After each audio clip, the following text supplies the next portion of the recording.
price of tickets and shit. Like,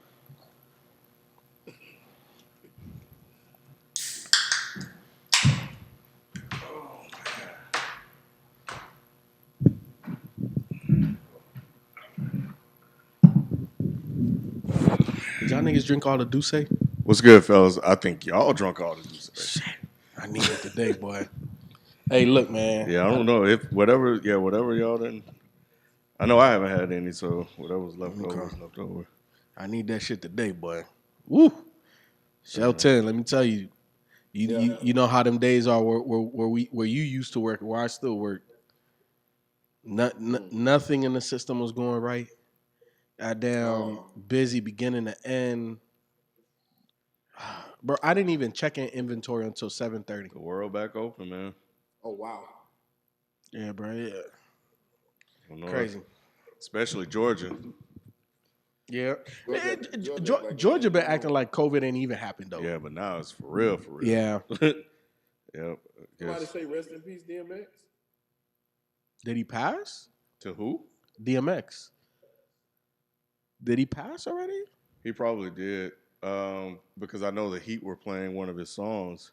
I thought that was, and I was like, okay, that's weird. He's not dead yet. Let me see. had any brain activity. Yeah, I mean, it's pretty much done. A matter of time is the way. Yeah. Yeah, let me. But yeah, that's sad, man. R.I.P. to that brother. I got sold. That's crazy. I seen that. I ain't see that. I know it's going on. It's right next to my mom's house. That's crazy. Let's see. 810 Stokes, you working Verizon? I don't see anything, but I don't see anything yet. Let's see, trending. I don't think it's. Yeah, I don't see it yet. Yeah, it's not official. It's not official. But Yeah, because the internet is gonna blow up once he does. Yeah, I would get all kind of notifications, Mm-hmm. man. Damn, man, y'all. Speak that, all messages. You know what I mean? Like, that's. I hate it because everything I've ever heard about DMX from people is about his brain and how his mind works and how genius he was, pretty much. So I hate that, man. I hate the world didn't get to see that side of him as a whole. The other side of DMX. Mm-hmm. Yeah, because they got to see the creative part of it. All right, let's jump into it. This is the place where sports opinions collide. Dead in Sports. I'm your host, Kenneth Beans. Joining me on the show, we got FIFO 24/7. What it do? Shelton J. What's happening, man? How y'all doing? Chilling, bro. Good. And Q, the sixth man. Good to be here. What's up, bro? Appreciate you guys showing up for the Thursday edition of Dead End Sports. No Nick, no B, but we always come through with Q, man, might as well not even be a damn near guest at this point. he been family since damn near day one. And when you the sixth man, that means you on the team. Yeah, exactly. It don't mean that you on a 10-day contract. Right, That's a big difference. Yeah, you're right. So we're gonna have a fire show as always, produced by Q. So just a little bit inside baseball, guys. Nick produces the Tuesday show, so he comes up with all the topics and talking points.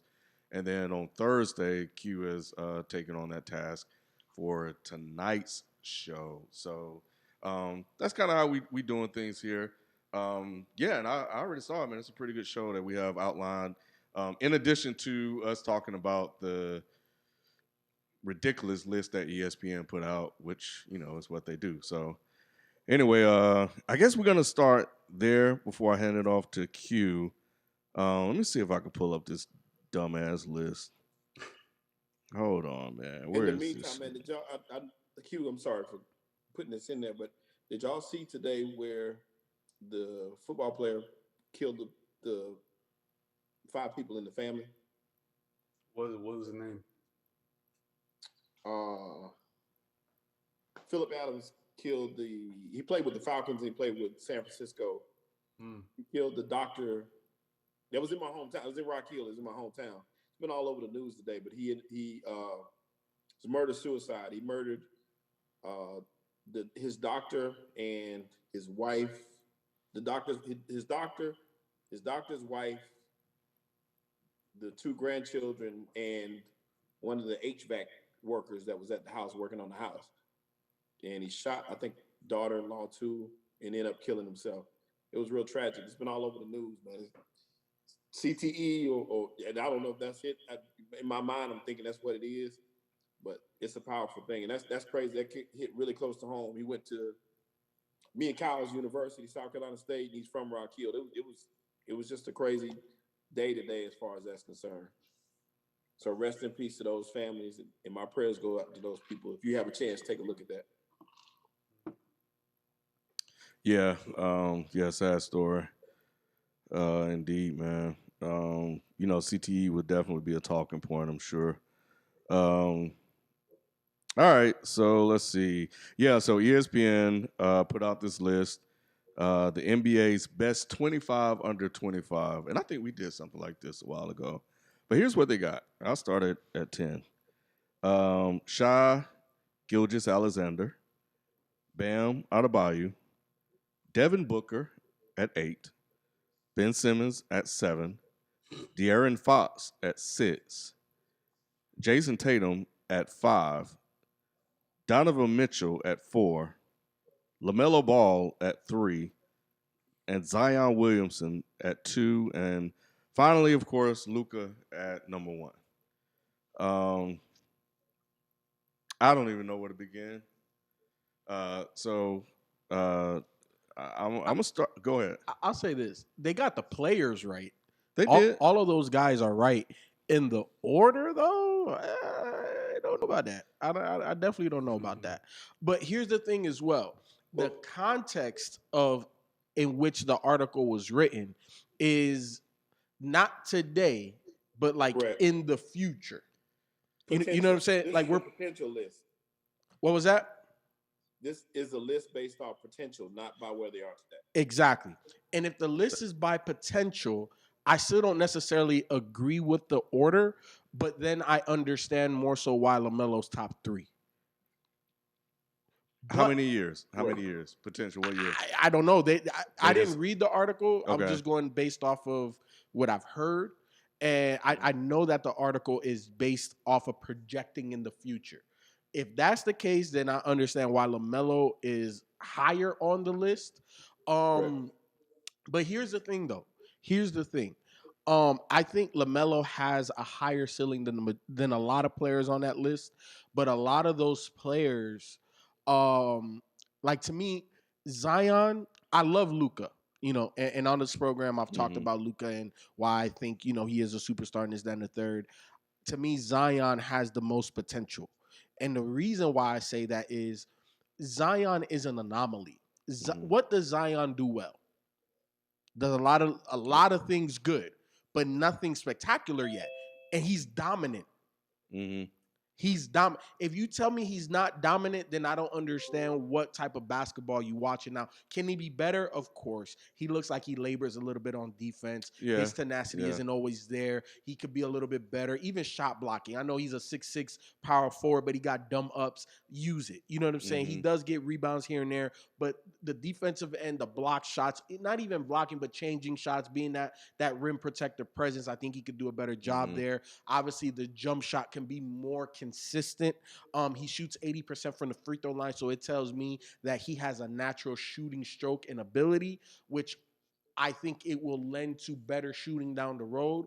But to me, he is the one on this list with the biggest potential because he dominates games without a true go-to move. Yeah, no, he does. Oh man, it's a ESPN Plus article. I got to log in. I agree with most of that list except for a couple things. One, like you said, I think that we're close to seeing what Luka is already. Like Luka, he's already great. You know what I'm saying? To me, he's going to be consistent, if he stays on this path. But I don't see how he can get much better than what he is. I think he's closer to his ceiling than most. You know why though, Shelton? Because just think about he has all the fundamentals in the world. He's not going to improve that much more on his fundamentals. It's there. Right. Like you said the key word consistency. So shooting percentages, turnovers, things of that nature. Turnovers will come down. Hopefully shooting percentages goes up a little bit. But he's already reached really close to his ceiling because it's not like you running and jumping any faster. So what's going to be the difference? That's my point, and like I said, I'm with you. I think as far as potential, I think Zion's potential is through the roof. Of course, y'all know how I feel about LaMelo and what he does. My only problem with the list is where's Ja Morant? Yep. Like Ja Morant is not in this. Was he mentioned in that top 10? No, not in the top 10, but I think he's on the list though. I think he's lower because remember it's a top 25. But I don't know how you couldn't put him in your top 5 at least top 5. Ja Morant. I think Jason Tatum needs to be higher because Jason Tatum hasn't reached his ceiling at all. Like Jason Tatum is literally just scratching the surface. Mm-hmm. So I think Jason Tatum needs to be higher. Who else is on the top 10, Ken? Yeah. Yeah, I'm trying. Bam, Devin Booker, like D. Mitch. Yeah, Booker needs to be higher. Shy can be I was lower. actually trying to ask, can we add a caveat to the list and actually, because I think that these lists get so kind of just muddied from time to time because they just pump them out for engagement. But I think that we can take the utility of the list and actually think of it in this way: like, what are the 5 guys that you would bet on to be in like MVP races out of these 10 guys, or we could say 3. I don't think that there's that many, but I think that that you can find 3 to 5. I would say my 3, if I had to pick 3, would be Luka, Zion, and Ja. I'd put Ja even above LaMelo in that category as far as being MVP. I think that they're right in there neck and neck. Those two they're very close to me. I agree with 2 out of your 3, Shelton. I would substitute Ja for Jason Tatum only because I think Jason Tatum is going to put up bigger numbers, like scoring numbers, maybe efficiency numbers as well. Obviously not the assist or turnover thing, but in terms of scoring the ball. And because Boston already has inherently a better roster and they play in the East, I think Jason Tatum will get the wins to garner those MVP votes, where I think Ja is going to have to do a lot more heavy lifting. And I don't know if he'll have enough wins to kind of push him, toward the top of that MVP list. But I think if we went top 5, definitely my number 4 is Ja Morant. I would definitely say, Luka, Zion, and I'll say dark horse Devin Booker. I think that he has another level to his game we haven't seen yet that he's going to take from Chris Paul. The ability to lead other men. I think that's going to be a big trait that is going to carry with him after CP retires, after he leaves the team or whatever. But Fivo, I got to be that person. Like, can we talk about Jason Tatum for a second? What up? Are we sure? Is what I gotta say when I look at Jason Tatum. Are y'all sure that he's that man? I think he's a great player.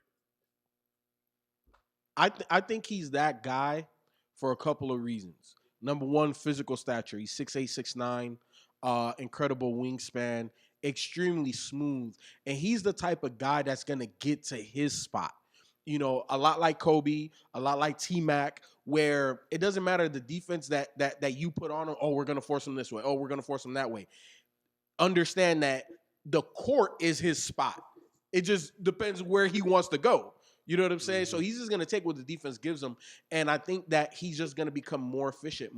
I think he's going to become more of a deadly threat, meaning being able to take on double teams and score on those double teams. I think he does that already, but I just mean at a more efficient, higher clip. Because with time comes experience. And there comes a certain point in time when you played enough basketball at the NBA level where you done seen it all. And it doesn't surprise you. It doesn't give you any of that, oh shit, what am I going to do now?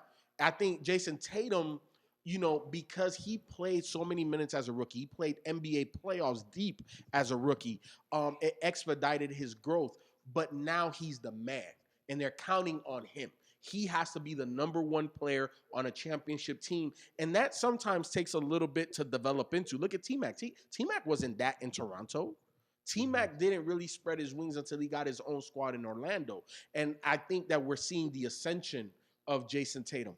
And I'll put it to you like this. The fact that he can shoot, he's smooth, you can't rattle him, it's only a matter of time before he just becomes virtually unstoppable, in my opinion. So let me ask other guys and bring everybody in, but feel free, anybody, to respond. Is it, and this is what I've been saying for the last 2 years, is Jason Tatum and Jaylen Brown being underdeveloped by Brad Stevens? Or have they failed to meet those expedited expectations because they got to that Eastern Conference Finals? He was dunking on LeBron. Game 7, you could have went to the finals. And then I think we've all had that image in our minds of when are they going to reach that peak of Everest again? Are they, they almost got that forbidden fruit, but we haven't seen it since. That wasn't Everest. That was definitely a little hill. For sure. And then both of these guys, I want to say Tatum is still what 22, like 22. I think he's 23. All right, 23. It was Jaylen Brown 24. Like these guys, young. I said they're young. You're right. They're super young. Like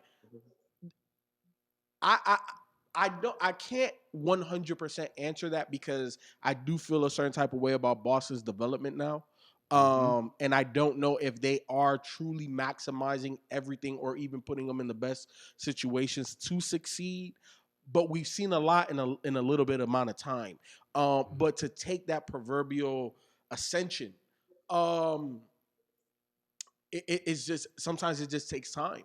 It just takes time. And I'll put it to you like this: superstar franchise players are made in the playoffs, right? We've seen them pretty much every year of their career in the playoffs.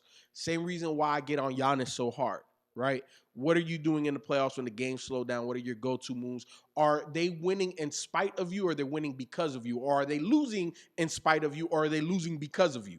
In my opinion, they lose because of Giannis. In Boston, are they going to start winning because of Jason Tatum, or are they going to lose because of Jason Tatum? That's and to me, it's not a fair assessment until really maybe this year. The bubble, it was the bubble. Plus the year before is super young. You know what I'm saying? Like, get his man some time. So to me, this year, I'm really looking at how Jason Tatum and Jaylen Brown play in these playoffs. Did they lose? Not because of them. Did they do what they needed to do? You know what I'm saying? Like when we look at the Clippers and Kawhi Leonard and Paul George last year in the playoffs, in the bubble, they lost because of those two guys. Because if those two guys were special, how we've seen how they can be special, they don't lose to Denver. They just don't lose to Denver. It doesn't happen. And that's what I'm thinking is that, Sheldon, am I crazy for thinking that perhaps Boston has, a lesser version of Kawhi and PG on their hands with Jaylen? And I think that some people might look at that as, that's a treasure trove. I think some people look at that as that's kind of dulled at this point. You know what I mean? Am I tripping? No, I agree. I think that what troubles me is it's hard to tell whether they're closer to their ceiling or not. I don't see them growing much more. I just really don't. I think the only thing that's going to help Boston at this point is another piece. I don't think it's going to be more from what they're doing. I think it's going to be somebody else having to come in and kind of help that ship. You know what I'm saying? Other than Kemba, it's going to be somebody else that comes in and is that added piece that can put them over the hump. I don't think there's anything else that Tatum can do. And when I say that, don't get me wrong, he can do more. I don't see it with these younger guys now. I don't see a lot of the guys at that level improve that much. It's not the same thing as it was before. We saw Jordan have to climb over a Detroit Pistons team that, was taking him to task. They was taking him to the woodshed for several years, and eventually he got over that hump. We saw LeBron develop and grow. These guys aren't made like that, though. They ain't necessarily all getting better like that. So a lot of these guys are. What'd you say, people? So I heard something today, and it made a lot of sense. And when I apply that logic to this, I have to slightly disagree with you, right? Or I agree with you, but there's a reason why I disagree with you. Kerry Kittles told Chris Broussard, Kerry Kittles, Yeah, that's my guy. is that basketball, right? Back in the Jordan era and obviously before that, there were a lot of different styles, right? In terms of how teams wanted to attack different teams, what your strengths and weaknesses were. It was a lot of contrast back in the day. Today, everybody plays the same. It's a lot of dribble drives, dribble, penetrate, kick, high pick and roll, ball movement, corner 3-point. Everybody plays the same brand of basketball. NBA teams have personality, but they have more personality, right? Like it's character. It's just Yep. like real estate. You look Yep. at homes now, all them shits look the same. You go inside of one house, it looks just like the neighbor's house. But back in the day, you go inside of this house, be like, damn, why your house look this different? That's how basketball is. And where we are now, everybody's trying to play the same brand of basketball. Now it's who does it more efficiently and who can slow you down more than you can slow them down. And with that being said, that's why Jordan had to ascend and add a lot of different parts to his game, because there were a lot of different type of opponents in his way on the way to a championship. Now it's kind of like everybody does the same thing. So who's going to be more efficient? You know, so when I look at Jason Tatum, I think I agree with you here, Shelton. Jaylen Brown, I think he's about 90 to 95% of what his ceiling is. He can't do much more. When I saw him, I question if he could even be an all-star, but he is definitely an all-star level player. He's not a superstar. Not going to be that guy. Jason Tatum, on the other hand, I believe is a superstar. Now, I also agree here, Shelton, with you. At right this now, point, or is it going to be? You said that what? Right now, or he's going to be a superstar? I think he's on the cusp. I think he's all-star, borderline superstar. I think he has all of the makings and development traits. You know what I'm saying? But does it come to fruition? I don't know yet. I question his mentality sometimes. I think that temperament-wise, I don't know. I just don't see, like, you know, certain guys just got it to me, man. And I think that Tatum is a product of this generation that you're speaking about, FIFO, because basketball, the stages is all about development. From, you know, the 60s, 70s, it's about the development and the ability to share as much knowledge to apply skills to these kids. And now that we have infrastructure and pipelines, you have guys like who I feel like Jason Tatum, who are products of these kids getting the same wide open spectrum of skill application where, all right, I'm gonna, you know what I'm saying, do whoop-de-whoop between the legs. I'm a, you know, sham god. Everybody knows how to pull up from three now like Curry. Everybody got the handle like Kyrie. Everyone's doing these like skilled actual like repetitions to where I don't think Tatum has another level because he came into the league with a lot of this stuff. It's just more so refinement of where he's gonna use it at. Where did Tatum go to school at? Duke. He has a lot of Duke in him, man. He does. He has a lot of Duke in him. I think that's what you kind of see. It's like, and I don't even know how to describe it. Like Kyrie went to Duke, right? But he's like different. He's that it factor you talking about. He's just different. He's a different type of. Kyrie is a street baller in the NBA. He does street ball moves in the NBA. Him and Jamal Crawford. Him and Jamal Crawford, I ain't never seen nothing like it. But this is the reason, slightly what I disagree with you, Q. One of your last questions is where does he apply these skill sets, right? Because almost everybody, it doesn't matter if you're 5'6" like me or you're 6'7". Everybody has similar skill sets now, right? Everybody can pass, dribble, and shoot. It's no longer, hey, you're 6'7", back to the basket. Oh, you're small, you shoot. It's positionless basketball, right? But the difference in superstars is dominating the half-court game one-on-one or taking on double teams, which is why I continue to denigrate Giannis Antetokounmpo. In the half-court game, what is his game? You double him, you create a wall, you don't allow him to get ahead of steam. What does he do? He doesn't have anything, and he has yet to prove that to me. Jason Tatum, on the other hand, in a half-court game, back to the basket game, up and under game, step-back game, dribble game, hezzy game. He has a lot. He can. He's literally a 3-level scorer in the NBA. Can he get the rebound, dribble, and pull up from 3? Yes. A lot of players can do that. But how many players can get you with a fake a fadeaway and then get you with an up and under layup? There's not a lot of players at that size that can do that like that. Ken, what do you think about Jason Tatum? Yeah, like do you think he's reached his final form, like on some Dragon Ball Z shit? Like has he really gotten there yet? I'm kind of with you, but I definitely think if we're looking ahead, he should be third on this list. I think this is very disrespectful to him. He's done a lot more in his short career. He's been a lot further than the other two ahead of him on the list, or three ahead of him on the list. I think his upside can be unleashed with the mentality that you're talking about. But at times I've seen it. Like we've seen him, his coming out party, the dunk on LeBron in a losing effort. We've seen him, when they need clutch baskets, he go get them. Yep. Multiple times. I saw it against New Orleans. So he is their go-to guy. It's just where's that switch? Because he is so young. Where's that switch? I saw that he does idolize Kobe, and he mirrors a lot of his game. Mm-hmm. But where's that Mamba mentality? I think is what you're kind of looking for. And if he gets that, then yes, he definitely has superstar potential. And he should be. I think the order should be. He should definitely be third at least. So you know who I'm most concerned about on this list, and it's gonna sound like an oxymoron because I always speak highly about him, but it's Devin Booker.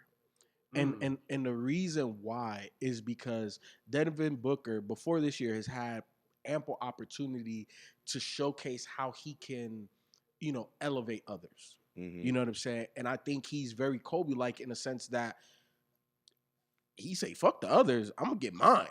You know what I'm saying? And he has that mentality. He has that killer instinct. He's going to go trying to drop 50 every night. I love that about him. But he's a singular superstar. You know what I'm saying? Mm-hmm. So it's like you have to build and you have to get him pieces. Where somebody like LaMelo, give me a whole bunch of B-grade motherfuckers. And we may not win a championship, but you swap them out. It's kind of like LeBron and Kobe at the time, mm-hmm. right? And their powers. You put Kobe on that Cleveland squad. Kobe's going to lead the league in scoring, but what they going to do as a team? Ain't nobody talking to you. But LeBron, on the other hand, because he elevates a lot more people, he makes the game easier for so many more people that it doesn't really matter who you put around him. Now, it does if you're trying to win a championship, but to just be in the playoffs, it don't matter. So was LaMelo just an example, or you think LaMelo could have been on those Suns teams and made it the playoffs? No. And that infrastructure and coaching and stuff like that. The Suns, the Suns are one of the worst ran organizations. Okay. Until just recently.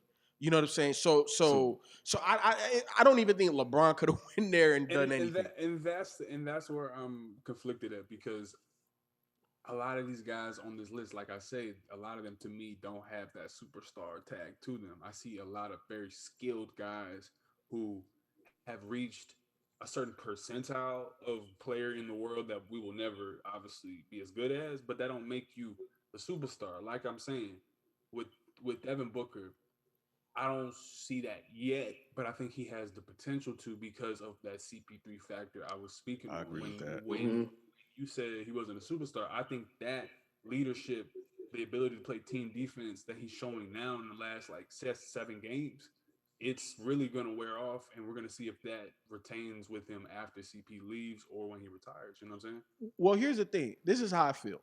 And if y'all feel a different way, let me know. But there's different types of superstars.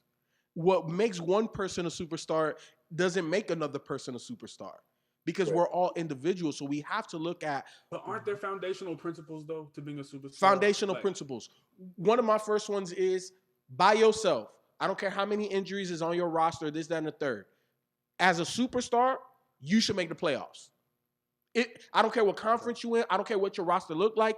If you're a superstar, you make the playoffs. Russell Westbrook did it. KD was hurt, right? Before they shipped him off too, and he made it. Then they brought in Victor Oladipo. Victor only averaged 15, 16 points with OKC. He averaged a triple-double. They made it. He's a superstar. meaning that no matter what happens, we are going to make the playoffs regardless. A superstar does that. CP, them New Orleans New Orleans Hornets, them squad. Yeah. He made David West. He made, Would would you a quick question? Would you say that a superstar makes the players around him better? Has to. Not all the time. Foundation of that has to. No, that is my number 2. You have to. If you don't, you can't be super. Like super means you saving motherfucker. Like you put a cape on. True. But it doesn't. Wait, hold on. I want to touch on that point that Q just made. Like it you're saving the team, but it doesn't mean that you save them. It doesn't mean that you make them better.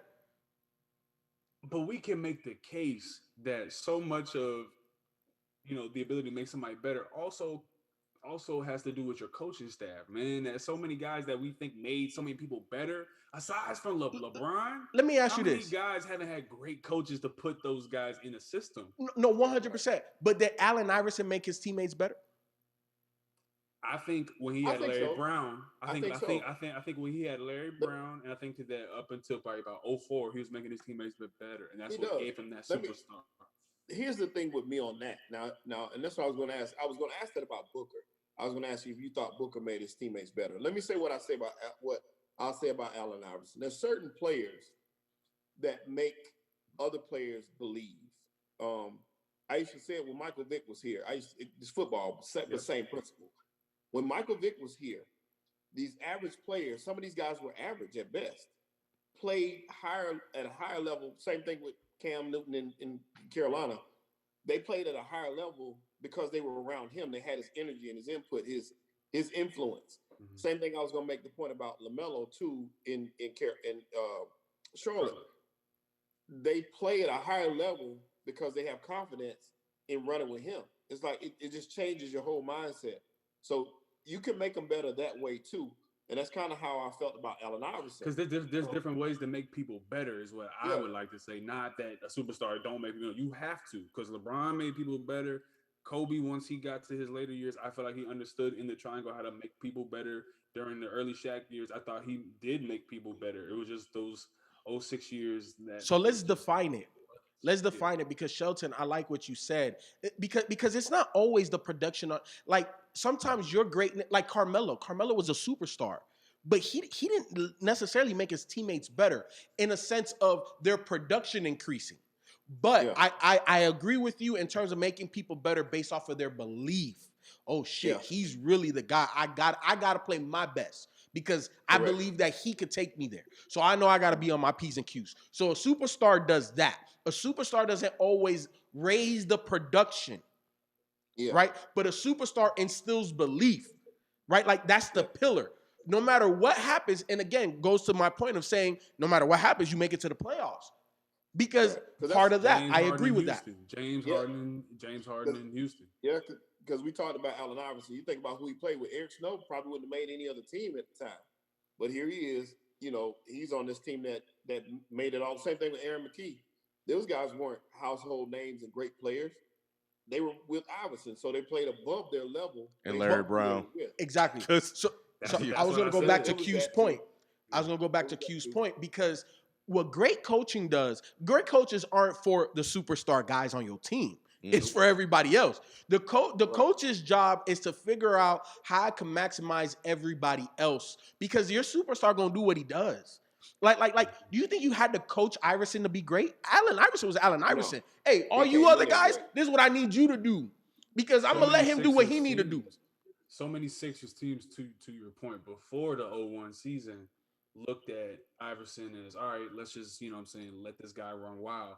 Larry Brown comes in, organizes it around, all right, we need defensive dudes, and he's going to be like our just sharpshooter. He's going to be, our artillery, where you all need to just be able to lock down, get him the ball in the half court and let him turn up, and then be open on three if he kicks it out, and that's what it is.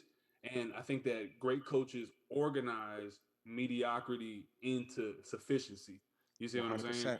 And 100%. That's why I think that to be a superstar, it is a culmination of a multitude of factors. That's why people have to look at basketball. It really is a scientific thing. It's very much so about the development situation, application of skill for your other players. It's about their development. It's about how you foresee your organization. It's a whole science to this that they are neglecting within regular media, I think that in sports has to be the voice to tap in on, and this is what people are not seeing.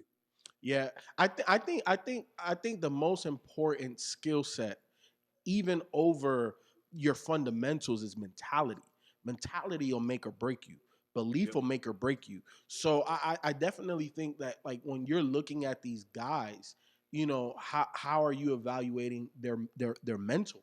You know what I'm saying? Their approach to the game, their killer instinct, their will to win. What are they willing to do, and how do they execute that in the biggest of moments? That's why. How many years can now have I been saying Kyrie and Dame are the two most clutch players in the NBA? I've been saying it for years, and I said it from Dame very early because the moment I saw him in summer league, I'm like, he's different. You can see the guys that are elite, like the cream of the crop. They wear their mentality right here. You know exactly what's going on.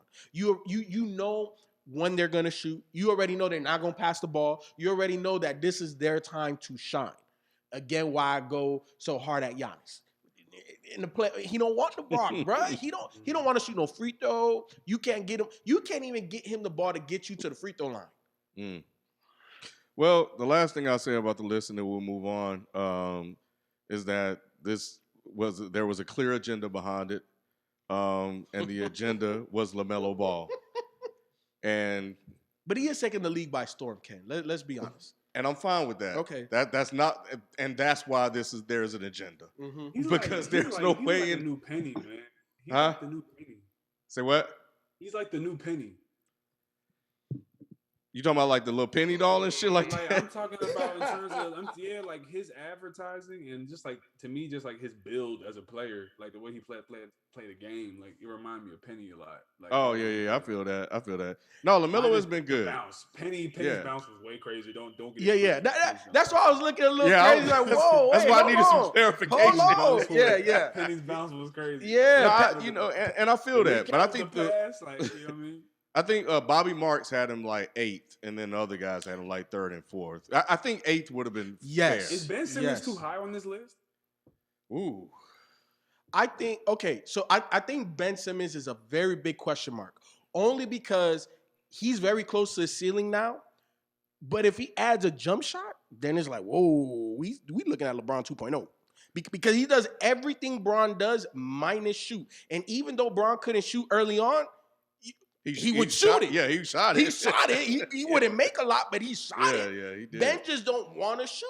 Yeah, it's weird. I'll take a healthy Detroit Blake Griffin type game at this point. Like, it's just like, you know what I mean? But I don't know, man. Just as a fan, I think dude has, I don't know, something about, like you said, the demeanor and his confidence, the way that he wears his anger on his shoulders sometimes when he's playing is like, yes, perfect. Going 25 and 12 with 8 assists, plays like that one night, and then for the next 3 nights, 7 points, 8 rebounds. The next night, 10 points, 7 rebounds. But then everyone's, the defense, and it's like, I'm not paying somebody to do something I can go get 3 role guys to do. Mm-hmm. I'm not saying that he's not a defensive dynamo, but in terms of weighing it against just the realization of, James Harden is doing all that in Brooklyn. Imagine what that would look like next to Joel Embiid. To me, I've been saying it. I've been saying it for months. It's gonna have to happen. If he don't get a jump shot, if we get bounced, Ben Simmons is out. I think what they're doing with Ben Simmons with the defensive angle, the narrative, is they're doing that the same way they used to do with Lonzo Ball. When Lonzo Ball's game looked iffy, and when in his first couple of years, they were like, yeah, but the defense, and it's just like it gives them something positive to talk about to cover up some of the negatives that he has. And paying a guy $160 million right. to score 8 points in a game. It's like, come on. You're trying to find something to say in order to counteract the negativity that people are giving him. But I mean, but they're both facts. You know what I'm saying? Because, like, let's be honest, Ben Simmons is on a very short list of perimeter defenders in the NBA. But at the same time, we have to question his offensive mentality. Fuck the prowess, fuck the ability, fuck the skill set, fuck the fundamentals. Mm-hmm. For Ben, offensively, it's this. Oftentimes, like, when I used to play and stuff, there would come a stretch where I'd be like, okay, these next 2-3 minutes, I got to go ham. We've been down. We got it close. Like, I got to get us here. As much as I watch the 76ers play, I rarely see Ben say, you know what? These next 5 minutes, I'm gonna just demolish. Like, Rarely. he don't Rarely. do that. I watch every game. Rarely Yeah. ever does. Now, Joel it's- Embiid this season, he's doing that. That's Joel- what I was gonna say, Chifo. I was gonna say with the player Joel Embiid, since he's been there, and some of those other guys like Tobias and some of those other guys stepping up, that's been huge in hiding the fact that Ben is not doing. Ben to me should be a triple double machine. There's 100. no reason this man It's ridiculous. shouldn't be. He should average a triple double. I've been looking for that for him since he's been there. That's his next step. The jump shot, I wish he had it, and he should at least be able to shoot out a little bit further. He ain't got to be able to shoot a three, but he should be able to shoot the ball. But a triple double is the least he can do because that man can rebound. There's always been hearsay, Shelton, that Ben in the summer times don't really take his training serious. His brother is his trainer. You know what I mean? Like, you know what I'm saying? Stuff like that. And I don't know what it is. I don't know what the truth is, but that's what the hearsay is. But if that is true, it's indicative of his on-court play, where sometimes he gonna turn it on when it's a big ESPN game, is versus LeBron. He won't show up against his big brother, and then when it's like, the versus the Magic versus the Knicks versus a Milwaukee team that's not on TV, you just won't really see much from him, and I don't get why. Embiid's out; he should dominate, right? You should shoot the ball at least 15 times. When Ben Simmons shoots the ball at least 15 times, I think over the last 20 games, the Sixers are 17-3. How many? It's just ridiculous. How many up and coming rookies that got a lot of hype have beaten LeBron when he faced him? I want to look into that because I remember when he played Zion, when these guys come to town, they start hyping him up like, oh, he got next, whatever. It seems like Ben Simmons, he kind of always kind of step up and like, yeah, nah, not tonight. That's something I want to look into. But what you got, Q? Man, I wanted to, do rapid fire questions and get into, some Golden State talk because we got the guys here. And I think it's time. And I've been saying it for the longest that it ain't safe. It ain't safe. And for Bob Myers, for Steve Kerr, for Joe Lacob, for that organization, we are officially here at Dead End Sports starting Curry Watch because their next moves in the next 16 months are going to tell the story if Steph Curry is going to still be in the Bay or if he's gone. And I want to start here with Steve Kerr.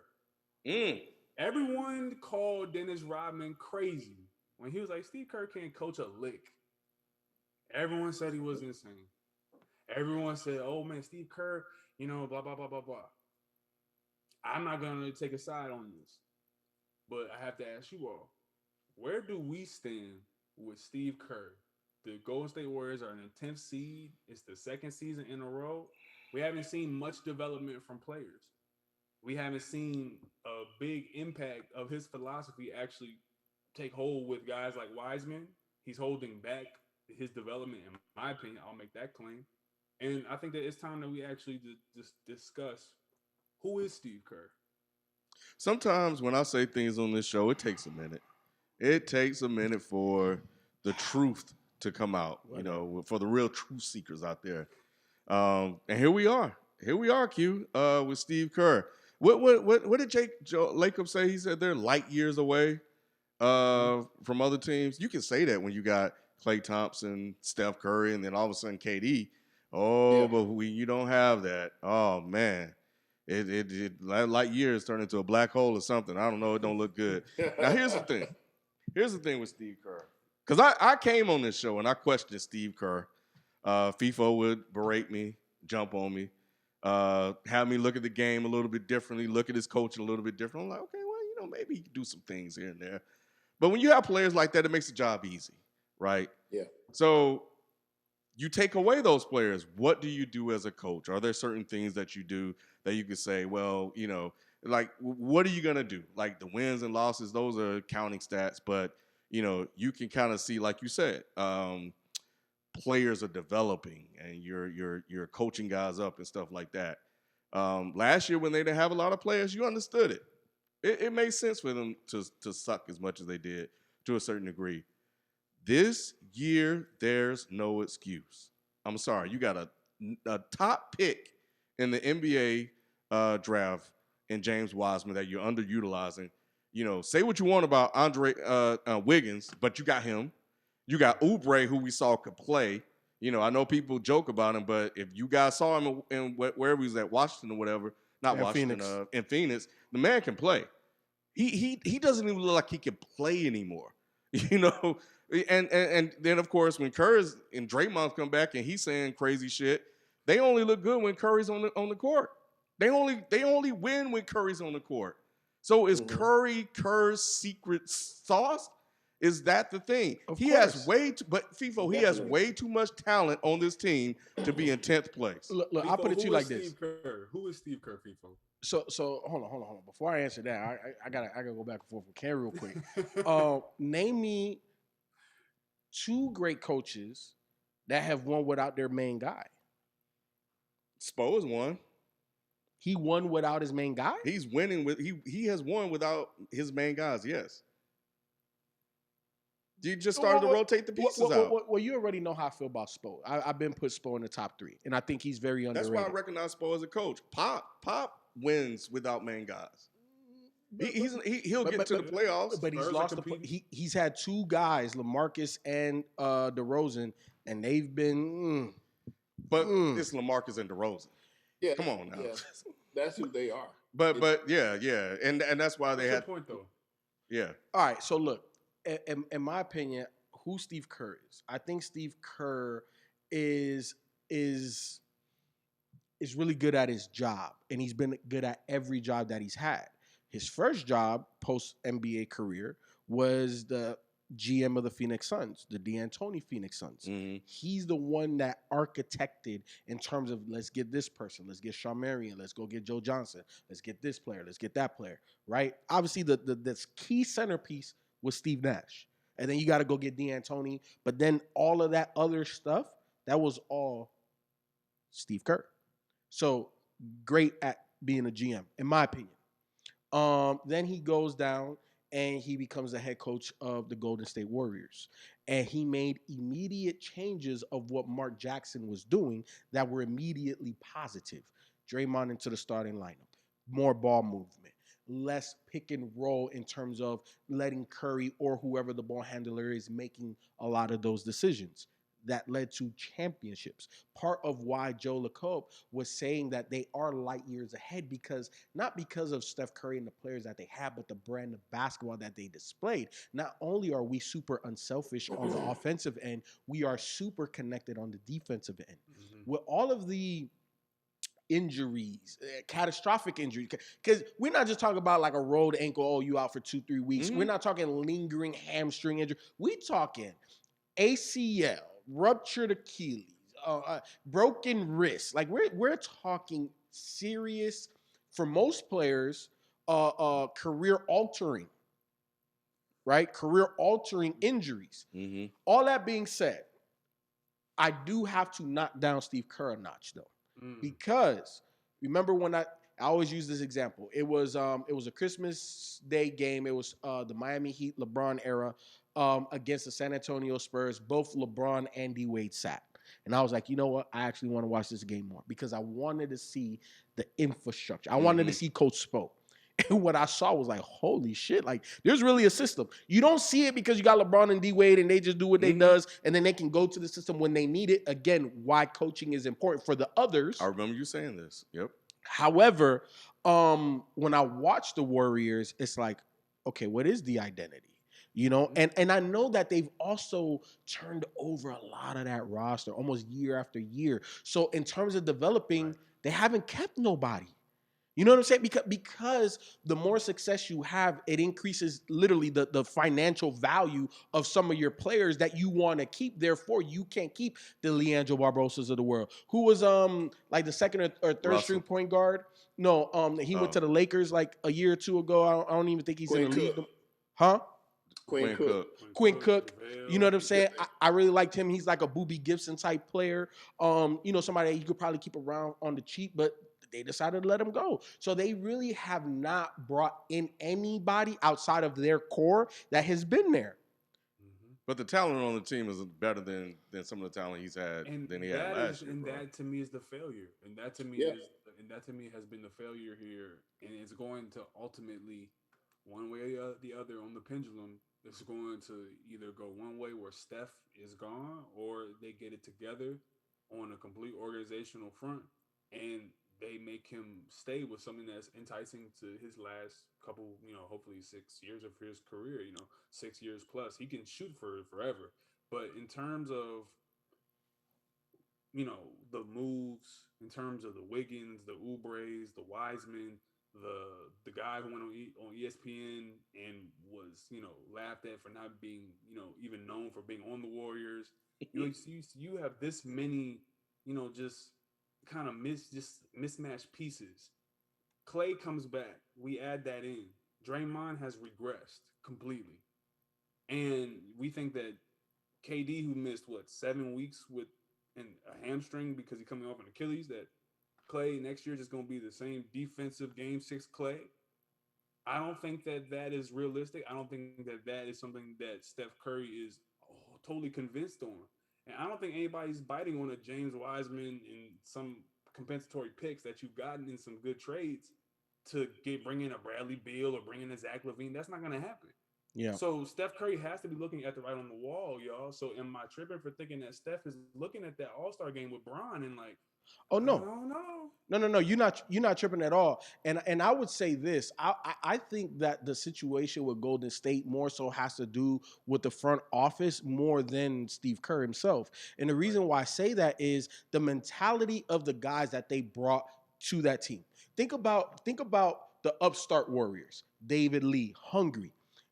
He was a double-double in New York, never got the props though, right? David Lee, he's whatever. Chip on his shoulder, big as hell. Draymond Green, second-round draft pick. Nobody thought Steph Curry would be who Steph Curry is. Klay Thompson, I want to say he was right outside the lottery or right inside the library, but he was later on, right? Leandro Barbosa, Andre Iguodala. A lot of the guys that they brought there, even if they didn't have a championship mentality because they didn't win a championship yet, but they were established veterans with fundamentals that were open because they wanted to win. When you look at Kelly Oubre, as much as I like Kelly Oubre and I call him a glue guy, his mentality, that his off the court is as important, if not more important, than on the court. You know what I'm saying? This guy, he's into fashion, he's into dating, you know what I'm saying, whatever. You know what I'm saying? And I'm not saying that that's a bad thing. A lot of the NBA guys are into fashion, they can afford it. But when your play does not supersede your off the court, then that's an issue, right? And then I have to question your mentality. So I have to question Kelly Oubre's mentality. I have to question Andrew Wiggins' mentality, right? Because yeah, you were drafted very high and you got traded, but you're not playing any more angry. Yeah, you look a little bit better because it's a slightly better or light years better organization than Minnesota. Let me clarify myself. But that's what you're seeing. That's the improvement in Wiggins' game, is that this is just a better organization. But the internal want to is not there from the others, and that's the issue. And that's why when Steph Curry plays, going back to what Shelton was saying, they believe, oh shit, you see what he just did? Shit, let's go play defense and give him the ball back. They believe. So that's why when he plays, they play with a different swagger, because it's like, we got this light-skinned assassin over here. It don't matter if we down 20-30. If he get hot for 2 minutes, it's a wrap. So they believe, but the other guys, when he's not there, they don't believe. That's the problem. Shelton? That FIFA pretty much set it off for me. And it's the same thing. I as far as Steve Kerr goes, for me, I think Steve Kerr he's overrated. I in some cases, I don't think the head coach. There we go, Shelton. Again, like I say it again. I said, there we go. Yeah, I do. I just don't think. I think he gets a lot of props, but a lot of it was on Mark Jackson's coattails. He had a great squad, and they won when they were supposed to win. I mean, Luke Walton. Yeah, Luke Walton went on that big streak, right? Perfect perfect example. Like you said, Luke Walton came in and coached that team all those games and won all those games. Made him look like the greatest coach to ever coach in the NBA. So I was like, that shows you right that perfect is the perfect example as to what we saw. Steve Kerr he's overrated. And once again, he's not making adjustments. When this team is in a rut, or like we say, if Steph Curry is out, we need to see some adjustments made. I don't see those. I just see him doing the same things and trying to make his system work as opposed to make the players work. And that's shout out to the chat because they in there talking about the top 10 coaches, and that's what I'm saying. Steve Kerr to me is not in that five right now. These last 2 years to me has bumped him down to like 6. I got guys like Spo. I got guys like Nurse. Mike Malone. I got guys like Carlisle, Quinn Snyder, underrated, Pop, and Quinn Snyder. Those are my 5. You know what I'm saying? But the lack of infrastructure that FIFA was talking about is being exposed even in development of guys like Wiseman. If anybody has words on that, I'll stop talking. But in terms of Wiseman, I haven't seen the jumps that I need to see from a championship coach in a talent like that. Hold on. I want to go back real quick to address something that Shelton said. You talked about Luke Walton taking over, and then that's par for the course to overrate Steve Kerr. The reason why I slightly disagree with that is because look at Luke Walton's 2 stops after Golden State and how Golden State played. Golden State played fast. Golden State, they push the ball, move the ball, boom, boom, boom, boom, boom, shot. When he went to the Lakers, they played slow. You got Lonzo Ball, and you over here trying to walk up the ball. Then you go to Sacramento, and you're telling De'Aaron Fox, one of the fastest players in the league, to walk the ball. Like Luke Walton was disconnected. Luke Walton was overrated and Luke Walton didn't have to do nothing because the infrastructure was there. Who was that infrastructure? That was Steve Kerr. So I agree. Q, to your point, Steve Kerr is no longer in the top 5. But he's still definitely a top 10 coach. So to me, that's not being overrated. You know what I'm saying? I think he's accurately rated for what he's doing currently. You know what I'm saying? If he's still winning championships and you got to put him top 3. But right now, there's question marks, but he's still a damn good coach. I'd rather have Steve Kerr than a lot of coaches out here. You know what I'm saying? Absolutely. Yeah. Oh yeah, for sure. But I still don't think he's, like I said, I don't think he's in the upper echelon of coaching. Once again, I don't think he's elite. What makes you an elite coach to me is 2 things. One, your ability to make adjustments on the fly.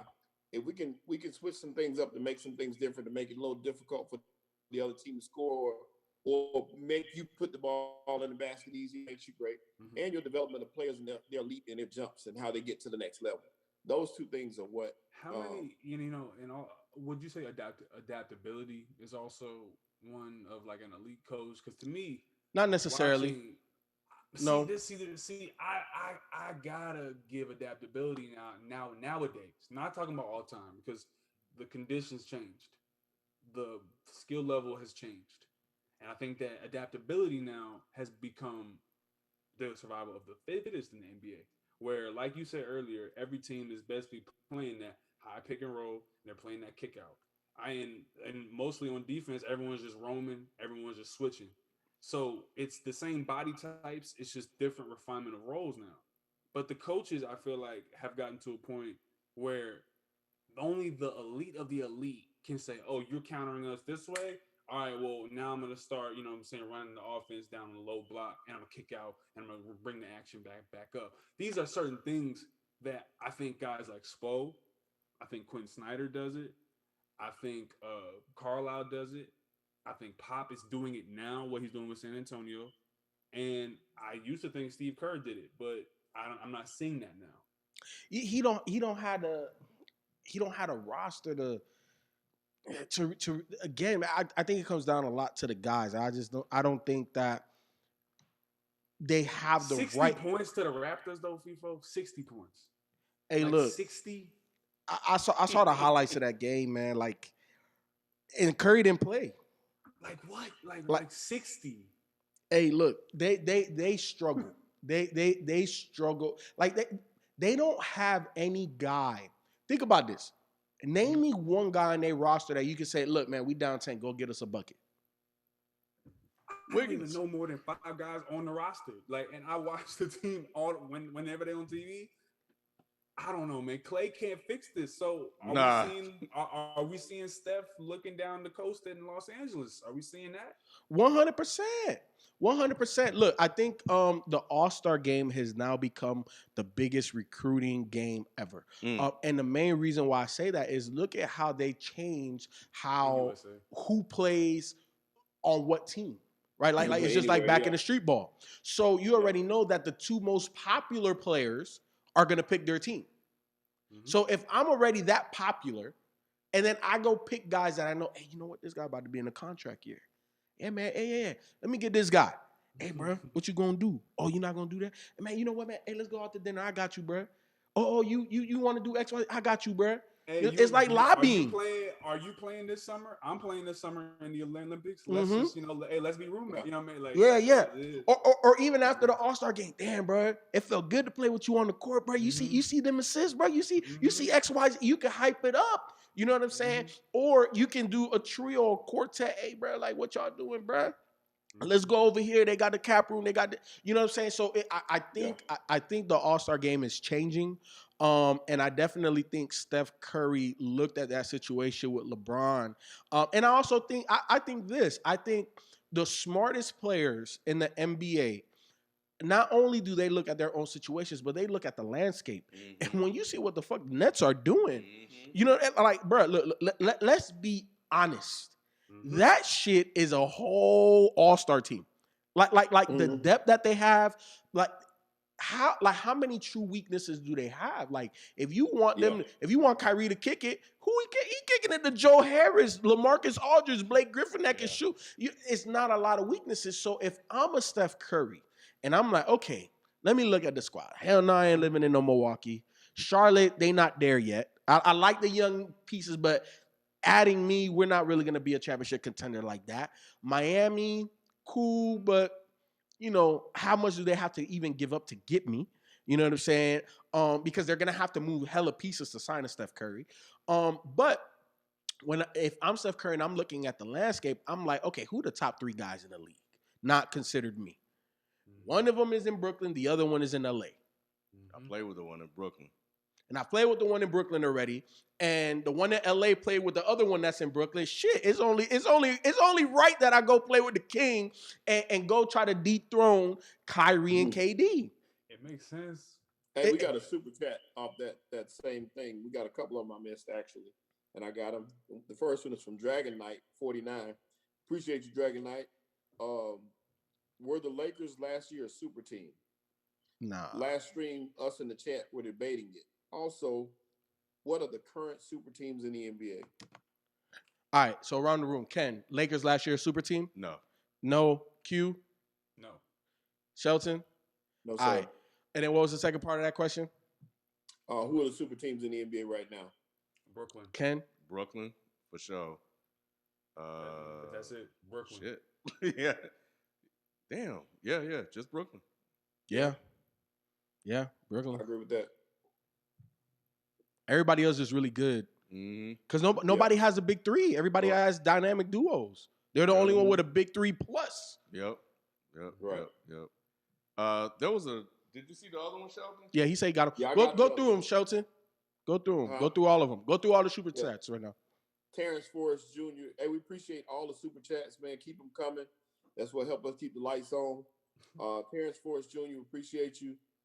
Don't forget, Steve Kerr had Alvin Drencher as an assistant coach, and he was known for his offensive system in Phoenix and New Orleans. Correct. Absolutely correct. And it goes to the point that I make. Sometimes it's not the head coach that's making all the adjustments. It's the assistant coaches. And you just got to surround yourself with a wonderful staff, a.k.a. Steve Nash. You put great pieces around you. It's easy to be successful like that. You know, the best coaches don't have much to do but sit there and oversee.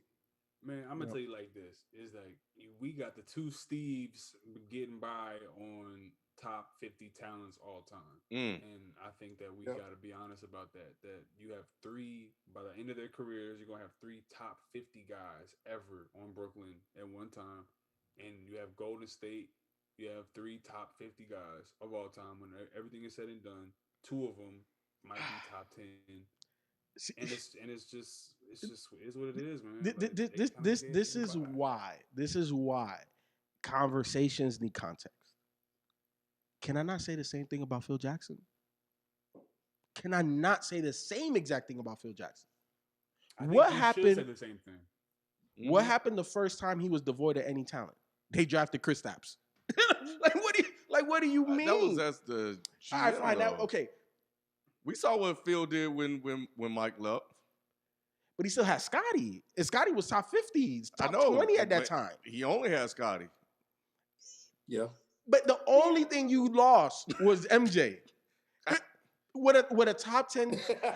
You can't put only in MJ. Okay, you're right. They only lost the greatest player to ever play. Okay, fine. It is what it is. But you still had a very competent roster behind And MJ. Kerr Kerr has a competent roster now with Curry. Hell no, but it's not. But it's nowhere near what Phil Phil Jackson had with the Bulls. I bet Phil will win with this team. Hell no. Yeah, I don't know about that, FIFO. Like I said, that squad had Scotty and they had some nice pieces. But once again, the same thing we talked about earlier, their play was elevated based off the fact of who they were playing with. When Michael left, the air left the room. So no, that squad should have. They won 50. They won 50 games and made the Eastern Conference Finals because of Phil and Scotty. Yeah, because of the confidence that was built up. Okay, but they didn't win no championship though, right? Nah, because they ain't held MJ. That makes a difference. All right, but we saw the competent coaching though. We saw the coaching. That's what we're talking about. Coaching can only. Really speaking, practically speaking, coaching can only put you in favorable or unfavorable positions to get a shot. You know, at the most, down to the nitty gritty of what a elite coach is going to do, he's going to put you in the most favorable position. He knows a whole bunch of plays, and this is the most favorable, like wager in his mind of how we can get a bucket or get a stop.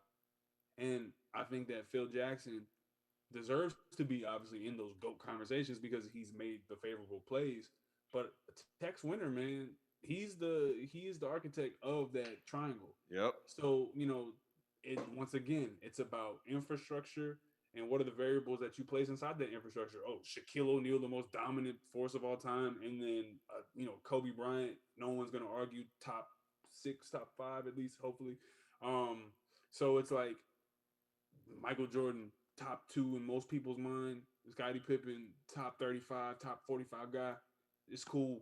Like, we have to begin to recognize that the infrastructure does play a part, but I'm not seeing that from Kerr.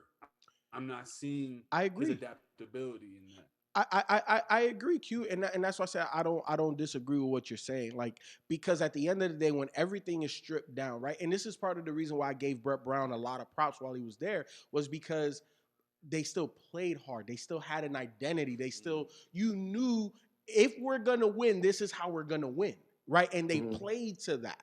And when you watch Golden State, a lot of those guys done mailed it in, and that's why I say the mentality. Draymond coming out saying he didn't want to do a play-in game, so he's already setting the stage. Yeah, right. Like that mentality. Like what does that say to all of the younger players on the roster? Oh well, shit, if we ain't winning, if we ain't competing for no championship, it ain't no point. Nah, man. That's shrewd. A shrewd move by him. That way, if they lose, he can always say, "See, I said I ain't want to play," but if they win, he gonna look like he played. You see what I'm saying? So he kind of just set it up that way. That's smart. And to me, I don't understand that, personally, Draymond, because just calling it straight out how I see it. I don't like how you can go on, Draymond goes on KD's podcast and say, "Oh, these kids, they ain't going back at me. This generation is soft," or blah blah blah blah blah, and then turn around and then say that you're not gonna do that, and your play hasn't backed up to me that talk. Like, Draymond, you averaging a triple single. You know what I'm saying? Like, you obviously think that you doing something great on defense, the greatest defense player of all time. Many people would beg to differ. Some people will agree. That's their opinion. But in terms of what I'm seeing in the personnel around Curry, hell no, him, Aisha, they looking at them flights to LA. This contract year coming up is going to be very, very, very interesting. I don't want to beat this topic dead. But if anyone has any last thoughts, I feel my mentality as a GM definitely derives from the Belichick tree, because get rid of players 2 years too early than 2 years too late. And I think that at this point, especially after seeing this season again, because I agree with Q in terms of what's the identity, what's the mentality of my leaders, my so-called leaders on the squad, that comes from the top down. And I think that they've been so spoiled that if it's not about a championship, it ain't about nothing. And I think that arrogance is hurting them. Yep. And I think Curry is very confident only because he had to put into work, because he wasn't blessed with those abilities. He had to work to attain those abilities. So he's always humble because he knew what it was to not get picked up. You know what I'm saying? So I think that all of this happening, in my opinion, it's time to blow it up. It's time to trade Draymond and get whatever the hell you can for him. It's time to trade Andrew Wiggins and get whatever the hell you can from him. It's time to trade Clay and get whatever you can for damaged goods. That's what he is at this point. Tell me if I'm wrong. I know I'm not. Back-to-back injuries. The man hasn't played in almost 3 years. It's time to let Steph Curry go or trade him wherever he wants to go based off of everything that he's given this organization. But it's that time. It's that time. And you already have James Wiseman. Go get a coach. Steph. Huh? Before I completely disagree with that, I think you ride this till the wheels fall off. Steph Curry is the mayor of that city. And until he wants to leave, he will be sitting right there. And I don't think he's going to want to leave. I think that we are really underestimating just how much Steph feels like he has an MVP and a couple championships left in him. I think Steph believes that. And I actually do believe that Steph, on a good year, he could challenge for a championship. All-time, greatest shooter ever already. And then already encroaching upon greatest point guard ever if he can get another, chip. I think he wants that. And I don't think that we should rest on the laurels of old mentalities of Kobe's. And even though Kobe didn't even have that mentality, he wanted to go to Detroit. And just, the whole lifer mentality, that stuff is done. Steph Curry's looking at AD, he's looking at LeBron, he's looking at 3 GOATs, sitting in Brooklyn. He's looking at what Jimmy's did in Miami. And I think that after a while it's gonna get on his mind where it's like, I can go somewhere else and still win. What am I gonna do? Rebuild for the next 4 years? I don't think, like I said, once again, I agree with you that we're in the age of that type player. But I don't think in the case of Steph, I think the love he receives where he is more important than family, loyalty, and stuff. Similar to how Dame is, only with the championships already there. That's more important to him. Family is more important than anything. And if they're settled and they're comfortable, that's where they're going to be. And I think that's what it means to him. I don't look at Steph Curry as the type of guy that's going to chase a championship. But he's comfortable with where he is and what he's accomplished in his life. But here's the thing, though. No, I'm sorry. I keep interrupting. Go ahead. No, you're fine. Go ahead. I don't think by Curry leaving and going to the Lakers is quote unquote chasing a championship for the same reason that you said. He already has them. You know what I'm saying? Like, he already has them. And I think that when you are elite top tier player, you are constantly rated on if you're winning or losing. And when you're that great, you don't want to lose, especially when the mentality of your team and the organization has eroded. What that championship fiber that they once had, they don't have anymore. And you see it. Like, you just see it. You can't go from champagne to well water, man. It's just like, it's just not going to happen. Like, no, you're like, literally, I'm not going to have some dude named Gomez on my team, some other G Leaguers who we're going to wait to see who develop, some Michigan G Leaguer who, like, we're not doing that. And the thing is, it's all about narratives, and ESPN gets these things from agents. They get them from the guys. KD, he's not really happy with Russ. You know what I'm saying? We could see him going to Golden State. People thought pish posh. KD would never leave Russ. He's so loyal to OKC. KD. I never with Steph can happen. I never thought that about KD. Steph and KD are two different type people. Just like we know how KD can get in his own head in his own way. Steph is not like that. Steph to me seems secure. He seems happy. He frustrated with losing. He does, because to me, I see him screaming on the bench. He's like, "Come on, guys! Like, we gotta win!" Like, he's on the bench going crazy. He's frustrated right now. Don't get me wrong, but at the same time, he's happy and secure where he is. And everything's about narratives. Speak Shelton. let me ask you this: it's all about narratives. If the Lakers do not win the championship, do you realize how many ESPN Fox machine is going to be cranking up? Do the Lakers need to retool Steph Curry's extension? We can see it right now. And if you think that that is not going to happen, come on. Like, it's all about narratives. It's all about the timing. This whole idea that Steph Curry is just the light-skinned Care Bear who's just there to, please all the San Franciscans, that is not it. Steph Curry wants to win championships.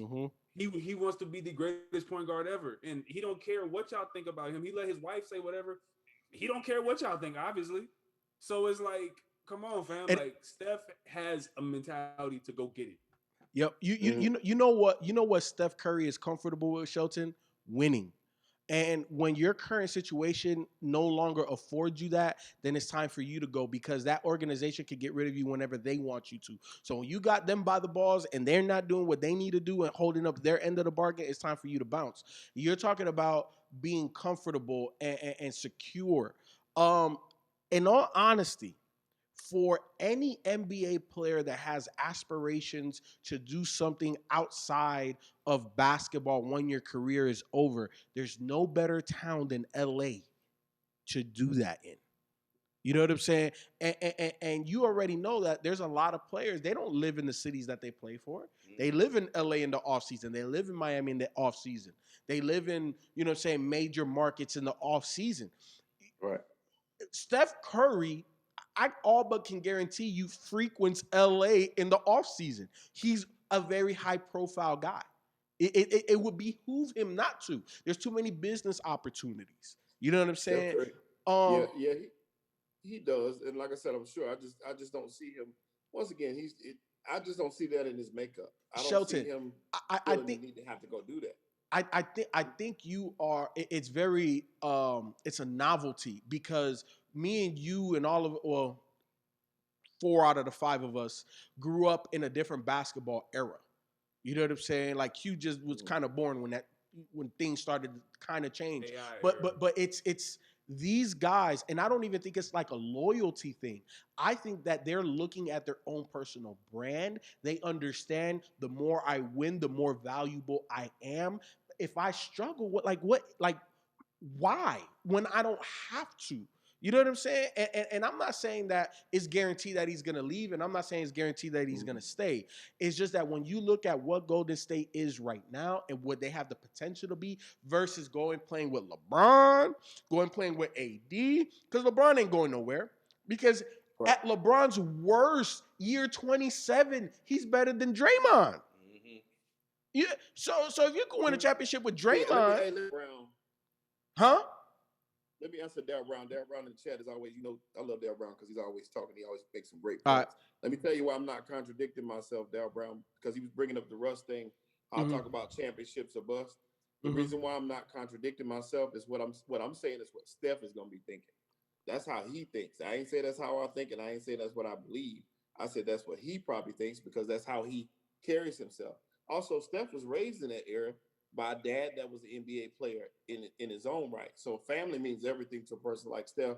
So that's more important to him at this stage because he already has that hardware. He's already done that. Plus, these people love him when nobody else did. So this guy is that type person. Steph's the guy who the NBA loves him. It's not just Golden State. But that's where his heart is. Steph's the type of guy to retire. How do we know that though? How do we know that? You see it. That's where his money is right now. No, Steph can get money anywhere. Y'all know that. Exactly. Yeah, it's not about money. If he can get money and championships, that's outside of Golden State. But see, he's not the type to chase a championship. Once again, but we're not chasing championships anymore. Why would you go to LA? What's the reason to go to LA? To go get a champ but that's not chasing a championship. This is first of all, isn't the whole point of literally being on an NBA team to chase a championship? Everyone's chasing a championship. So I hate this, but when we're talking about we're in the age of assembling your team. Yeah, you're assembling super teams to chase the championship. The only reason for him to leave his confines where he is now is to chase the championship. Which there's nothing wrong with that. The only difference. There's nothing wrong with that. The only difference with the super teams today versus the super team of yesteryear, the GM built that. Today, the players build it. That's the only difference. There's always been super teams. There's always been super. Every championship team damn near has been a super team. That Detroit Piston team was a fucking super team. Chauncey Billups, Rip Hamilton, Tayshaun Prince, Ben Wallace, Rasheed Wallace. What like that's five stars. That's 5 guys. And we can find people who would say that Kareem would never leave Milwaukee to go to Los Angeles. That Kareem ain't Steph. Y'all keep missing my point. Y'all gotta look at Steph in his beginning. Well, you know what? Call Steph then. Call Steph and he'll. I was about to say that too because Mr. T said I'm talking like I know him. I do know him, Mr. T. Man, y'all don't know Steph like don't me. try me with that. But anyway, if you look at it, man, he's the type that retire in Charlotte. He ain't got to go to LA. He ain't the type. That's not the type person that. But what if LA needs him? You say what if LA needs him? That's what I'm trying to tell you. And people are saying, "Oh, don't add to the narrative." Look, media gonna do what media gonna do. They don't need Q on Des Sports to add to the narrative. It's gonna happen regardless. And if LA loses, it's all about the narrative. It's gonna be on that. And it's Shelton. Shelton. Here's the thing though. You're in sales, and I know the type of sales motherfucker you are because I've managed you.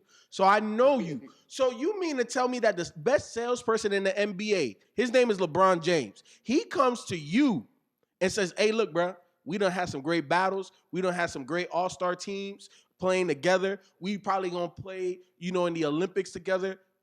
Why not team up in the twilight of our career? You help extend mine. Whenever I'm going, it's you and AD. What other big man you gonna find better than him? Like at the end of the day, it's a sales job too. He'll say, "You're right. Come on, go to state."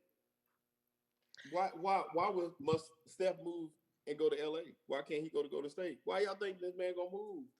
Because LA is more stable right now. Come on, Shelton. LA is more stable.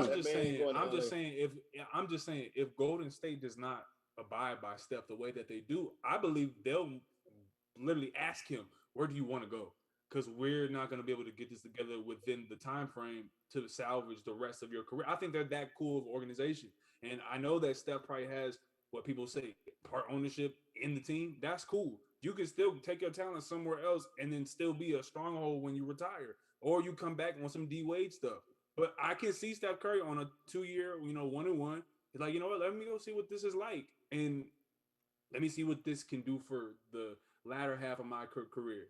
Because you don't know what they're going to put around him. Is it going to be Clay on one leg again, out for the season next year? Is it going to be Draymond still averaging a triple single? Is it going to be still a bunch of G League guys?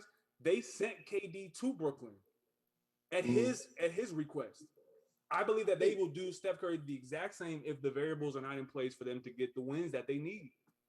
Correct. Now, they'll do whatever he wants them to do. I think that he's earned that. But I just don't, like I said, I think the way he was raised, and I think the way, from what I see of him and what I feel like he is, and you're right, FIFO, I am sales, and that's my job normally to read people and see what I see. And with him, I see him staying put. I just see him being loyal to a franchise. I would see Steve Kerr going before him. Draymond definitely gonna get out of there before him. So in that case, I think he'll be the last man standing if need be. I just think he'll retire from there. I think I feel you, and I think that a lot of the things that you're, the qualities, the redeeming qualities that you're saying about Steph are 100% true. But again, I think that Steph is a businessman as well, and I think at the end of the day, a lot of these basketball players, especially the high-profile guys, they're looking at their brand and they're looking at their value and they're looking at maximizing every opportunity that they have. And I think that the way Golden State looks now, especially when you listen to what and how Steph is saying what he's saying, he is fed up with the losing. That's one thing. It's how we lose. How do we take the losing? What are we doing to get better? What's our identity? And when you read between the lines of what Steph is saying, it's not good. It's not good. And you can't turn it around like this. And the reason why, or one of the main reasons why, Clay hasn't played in almost 3 years. What is Clay when he gets back? Because I was ultimately confident with KD coming back. And I've gone into soliloquies about KD old man game. But Clay, on the other hand, Clay can't be what Clay was. And what I mean, can he score 30 points in a quarter? He can't sit in that chair. Exactly. And that is what made that backcourt viable was because it took pressure off of Steph on the defensive side. Hey, Steph, yeah, you go guard this guy. Don't worry about him. I'm gonna go guard the Kyries and the Westbrooks and all of these other guys in the league for you. Clay can't do that no So more. now, if Clay is just Super Saiyan Joe Harris, then it's like, what does that really do? If you're like, are okay, Steph is gonna be, thanks for the fans that his family that you're talking about, they love seeing him there, but that's it, y'all go home. The Warriors just lost by 39. Like, he's not gonna be in the locker room comforted by the fact, the crowd really showed me so much. He like, man, LeBron and them are complete for championships. Brooklyn is in their second, Eastern Conference Finals, and we in a lottery again, not getting the first pick or second pick, and we got a third pick. Man, what? So what is this? I think that after a while, it's not about jealousy, it's not about spite. It's just about just a natural courtesy that you should do to an all-time great. And I think that's a possibility. And you know what, Q? Like here's the thing about building a whole bunch of young players. Young players don't win. They don't know how to win. Look, I don't give a fuck how talented you are. You're not going to win within your first 3 years in the league. I don't, unless you were drafted number 2 to the 70 win team, Golden State Warrior team, or how Tim Duncan got on the San Antonio. Outside of that, you're not winning in the first 3 years. It's too much game that you don't have, that you have to acquire. It's too much heartache that you have to acquire and go through and persevere from before you can actually climb over that mountaintop. The part of the reason why Steph Curry and them boys won the championship was because Steph Curry had those ankle problems and people were doubting Steph Curry, and Nike dropped Steph Curry, and Steph Curry's like, watch this. That's the reason why. No young gave him team. the window to be able to draft those guys, the Azealis, the Harrison Barneses, the Klay Thompsons. They were able to hit because they were never really that great because Steph was hurt. And it gave them that window to be able to acquire that. And now you're basically asking for Golden State and Bob Myers to repeat basically a flash in the pan. Can't do it. And that's damn near impossible with what OKC has coming up in the draft. Oh, it's possible. Wait, hold on. And who they lose? Who? We didn't even talk about the biggest loss. KD? Jerry West. Oh, Jerry West gone? Jerry gone. He went to Clippers. Oh. Yeah, Jerry West built the current Clippers, the Lakers, and Kobe and Shaq. He built the Golden State Warriors. Jerry West gone. That was the beginning of the end. Well, they can do it. They're light years ahead of every other NBA organization. No, they not. I think you make a very valid point, FIFO, and it's something that I really pay attention to. Is I just listen to what the players say, and when I think they lost 7 out of 8, and Curry was like, he basically said, "I hope nobody's like content with this middle of the road situation." That phrasing. And I'm paraphrasing. Between the lines. Like, you got to pay attention to stuff like that. Because what if they always stay middle of the road? Curry's used to winning championships and competing for them. And if they're not doing that, and these young guys, and he's talking about the young guys too, he's kind of alluded to them not working hard and figuring shit out. What are you going to do? So, I don't know. Who's to say that's not a shot at Steve Kerr? And who's to say it's not a shot at the entire organization? Well, they're also trying to get Kerr out of there, talking about he's going to go to Arizona. So that got floated out there. So he had to answer that, talking about, I'm happy with the Warriors. But you're right, Shelton. So what if it is a point of what if there's some contention there between the two of them? So you get rid of Kerr, you bring in somebody that you bring in another coach that you have to start over, but you're still not competing. Would Curry want to stay with that too? Nope. Man, Kerr is a Phil baby. And Phil is a notorious dickhead. Like, you know what I mean? He's just going to be that guy that if you know what I mean, in the sense of he knows how to coach you hard. He knows how to make you very aware of your mistakes in practice. Whereas, like, if we don't do this shit, then we're not going to get this result. You see what I'm saying? The ex-player guy, that's what he'll talk to certain guys. Like, and certain guys didn't respond well to that. Certain guys did, and that's what made the Bulls win. And then he knew how to also bring that Zen Master shit in. I feel like Steve Kerr has obviously his own, you know what I'm saying, mentality that morphed off of that. But the base of you know what I'm saying, going at Wiseman like, no, you're gonna play like this in this system like this. And Steph and Wiseman are like, can we get some more high pick and roll? Can me and Steph, can I get some roll into the rim action? This is what they're saying between the lines. Wiseman's being asked about his development. He's just like, I really want to do more of what I'm comfortable with. I have to learn more. And that is indicative of what I think is being said by a lot of players. Steve wants us to be this high IQ championship team. And my guy, we're not. You don't have prime Draymond Green, 27, 8 years old anymore. You don't have 28-year-old, 29-year-old Steph Curry no more. You don't have 27-year-old Klay Thompson anymore. You don't have Sean Livingston. You don't have Barbosa. You don't have Harrison. That's done. So let us do what we can do best. Like, let me get, this and in this situation. We need this type of movement, blah, blah, blah, blah, blah. And that's where you're seeing these comments come out after games is, I hope that we're not content. That's to me, a shot at guys who he's questioning how much they actually want to play.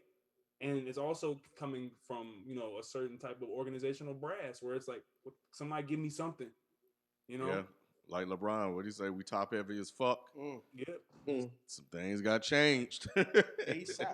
Hey, before we get out of here, Q, you want to hit the players on media because the rebuilding topic, I think I really want to touch on that. I really like that idea, but I know we're gonna need more time to kind of flesh that out. So I definitely want to tackle that next Thursday. But you want to talk about the players on media thing because I think that's really interesting. Yeah, just like, quick topic to close out. We can, starting this week, we saw, Brandon Marshall become a huge meme for, what he was talking about with NBA contracts. And I think that sparked in my mind a certain type of, wish for this player owned media, more of an emphasis on player owned media to not just create their own podcast, not just ex players from the game creating their own content. I think that there has to be more of a uniformed and organizational like front line of these different entities that link up to make these networks. I think that we need institutions. I think that player owned media, the next phase in evolution is we need federations. We need institute. We need to incorporate. We need our own black ESPNs, quote unquote, that can counter narratives, that can have our own coverages, that can have our own. This is just my idea that I was thinking about when I think about all the smoke. You think about I Am Athlete, think about the JJ Redick podcast, blah, blah, blah, blah, blah, KD's podcast. So many guys are creating all this content. So I'll pose the question to you fellas. Are we in the age where we think something like a player-owned media movement is possible? And where do you see this going in the next, like, just to say 3 years? I think it is possible. I think you will continue to see more players become more involved. When CJ was doing it back in the day, just starting out, and JJ Redick, of course, like there's some of the OGs. But then you got like all the smoke and all these other guys, Brandon Marshall's show jumping out. I mean, and they're going to talk to the other homies, like, yeah, man, you can do this, that, and the other. Because at the end of the day, they're the guys that people navigate to. Like, they have now more control and more reach than they did in the past because of social media. And you look at what Derek Jeter did with the Players Tribune, and the reason why he did that was to give the players a voice. And they want and need that. They're tired of the Skip Baylesses of the world going on, TV and saying whatever. They're tired of the Stephen A. Smith and the Max Kellermans, constantly always driving this certain media narrative, like really pushing these agendas. And, and I believe what I'm going to watch is what do the bigger corporations do? What does ESPN do? Are they going to try to sign them or not? Or are these guys going to stay independent? What does LeBron James do? What's that, Shelton? That's what I was going to say. That's my fear. Is them getting signed by the major corporations, because what happens in that case is you give up a lot of control. And what I like about one of my favorite shows is I'm Athlete. I love I'm Athlete and All the Smoke. Those two, they have freedom, freedom of range, and they can do kind of what they want to do. But once you start bringing in those corporate sponsors and those bigger companies, that range closes in. We talked to Two Live Stews on the show. If you didn't watch that episode, go back and take a look at it. We had Doug Stewart on, and he was talking about that very thing. Two Live Stews, when they had their own little situation going, it was on and popping. They could do whatever. But when ESPN got involved, it kind of closed them in a box. And I just wouldn't want that to happen. That's my fear. When you talk about Black-owned, well, athlete-owned, maybe they have a little bit more freedom and flexibility, but I just hate if they start getting censored and, we got to scale this back and people having to get a show list and tell us what's going on, what you're talking about. I don't know if I like that. They have to get approval for things. When you start getting in that stuff like that, it kind of waters it down, and that's where we get ESPN from. You know what I'm saying? Yep, So I agree. So I have one question, right? Mhm. Like, what genre of music do most athletes listen to? Hip hop. And what is the wave in hip hop in terms of signing or being independent? Independent. Independent. And they're frequent collaborators, right? In terms of hip hop artists and athletes, Mhm. like they talk business. They do a lot. Like there's a lot of parallels to both of those industries. And I'm not saying that 100% of athlete owned entertainment is going to stay independent. I'm not saying that. I'm not going to say it's 50%. I don't know. But I think the overwhelming majority is going to stay independent because of what Shelton was just talking about. They don't want to be boxed in. That's the whole point of having your voice and creating your own is, and here's the other thing is that nowadays we control so much of our media that we don't need the corporate backing or the name ESPN for me to pull in ESPN numbers. All the smoke pull, Especially the athletes. especially the athletes, especially. And here's the thing, because I agree with you that I love about All the Smoke. The name is a double entendre. Them niggas are very 420 advocates, and on the court, they want both of them guys. They wanted all the smoke. You know what I'm saying? I think Matt Barnes has his own strain of weed, if I'm not mistaken. He does. He does. So not only did you create this podcast, now there's other business entities that you can promote on there. So here's the thing, man. I think a lot of these athletes, they're extremely smart. I think some of them are hella dumb. Some of them, just because of their antics and how they fuck up their money and their careers and shit like that, that'd be dumb. But the ones that make it, the ones that have a post career, like I put it to you like this: Paul Pierce, like I sit and watch the whole, but I watched a whole bunch more, and I was like, whoa, like but this could be, and now I understand why Shelton said he did it on purpose. You know what I'm saying? After watching it, I'm like, damn, bro, you represent ESPN. But what if he was a third member of All the Smoke? They gonna kick him out? Nope. They're gonna be like, hey, what? People on his live would have been asking, yo, where's Matt Barnes and Steve Jack? It changes everything. It changes everything. Yeah. Curation. It's curation. I think that has been the thing that has defined the 2010s and beyond. It has been curation. Everyone has the ability to literally curate their own reality for themselves, where individualism has taken us to the point where we all want our own news about sports in a certain way. We want our news about politics in a certain way. We want our food delivered a certain way. We want our food prepared a certain way. We only gonna go, to certain areas so it look good on Instagram. Everyone's curating. Everyone's listening to podcasts in a certain way. Everyone's to the music on which streaming service you like, Spotify, Apple, blah blah blah blah blah. The same principle, I believe, is happening within this ecosystem. But I think that the biggest step after just this, outpouring of support and creation of these podcasts has to be some of these ones need to link up to form larger entities. Some of them will just stay their own. Some of them will just stay their own little amorphous things. But in terms of building power for the black athlete, if we're going to talk about black athletes for real, we're going to keep it funky. We need institutions. We need, if there's an allegation that is that's just complete bullshit, we need to have a counterweight institution that says we have done our own important investigation, and we said that this claim against this player is wrong, and blah blah blah blah blah. We need this day in court, or this person said that this player is a problem in the locker room. Well, this institution has just, as a subversive, said that we've interviewed the people in the locker room. They say that's not the truth. We need that type of intervention. And that can only come if we actually get a couple of those podcasts. Say, you know what? Let's create an actual network to do this, to respond to these things. You know what? So the person that's on your shirt, everybody knows that's one of that's one of my guys. I want to say it's the track called Overtime. He talks about his collaboration with Ryan Leslie and what his beliefs are in terms of these major corporate entities. He said they're all going to crumble. They're all going to crumble because the internet and the power that we have just in our phones gives us the ability to say, you know what, fuck ESPN, fuck Showtime, fuck every network. I'm just going to listen to independent artists. And you're 100% right. When some of these more powerful guys like a LeBron, CP, you know, some of the real power brokers in the athlete world, they get together post-career or even during career with some of them, they create a network. If LeBron says, I'm going to create a sports entertainment network, it's billion-dollar network like this overnight.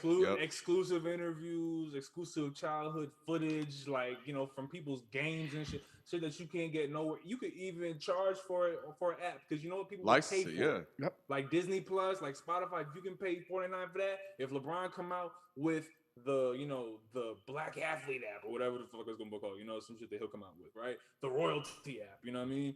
And then everyone's like, oh damn, $49 a month to get all this content. We get newsletters, we get, you know what I'm saying, journals, we get we get articles, we get exclusive content, we get merch, blah blah blah blah. Niggas, bro, come on now. You know what's gonna happen?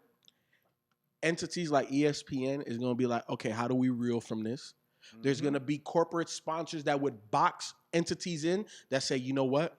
Let's just give them the money because they have all the eyes now. Let's not touch the product. Let's not mingle. Let's just let them do what they do. Because it's going to get to a point where at this point right now, you want us to fit in this box. But there's going to come a point in time where we are the box. You know what I'm saying? And you're not going to be able to mold that box. You're just going to have to feed us. Keep feeding us these greenbacks.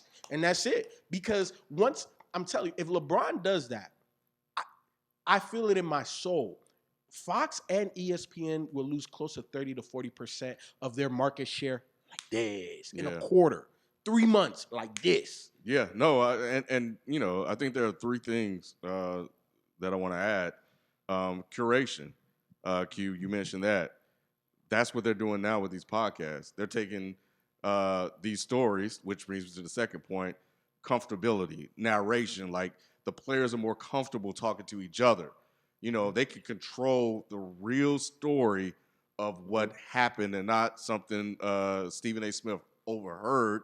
Like Draymond and KD. Draymond and KD went out and they told the real story, their version of what happened. That is no longer controlled by the bigger networks. And the other thing is I say this on Is the Mic Still On? There's the Mic Still On podcast. We're seeing a deconstruction of what the world was built on, and it's taking place, and it starts small, but you know it could just take off like a forest fire, and you know the players having the ability, the technology to create content with low startup costs, which wouldn't be a problem for them anyway, but to speak to the people and to finally address something that's been annoying them for decades. Them saying stuff about us that's not true. Now we can say and respond in the way that we need to, and it's up to the people to make the decision on who they believe. Do you believe it directly from the athlete or what a reporter heard, you know, from a secondhand comment or unidentified source? And it's just like what happened with the streaming right? The debundling, the cord cutting. It's the same thing. They're cord cutting themselves away from these media-driven narratives by reporters, agencies, organizations. So that's what we probably will see. And the more athletes you see jumping into it, at some point they are going to get scared. So we got to watch their moves. They're going to get scared, and my prediction is like it's what they always do. If you understand capitalism, you understand that, you know, capitalists only have a couple moves to make when they're trying to absorb new commodity. They're gonna try to run it through distribution. They're gonna try to get guys to sign their podcast to distribute through Amazon, distribute through Disney, distribute through Spotify.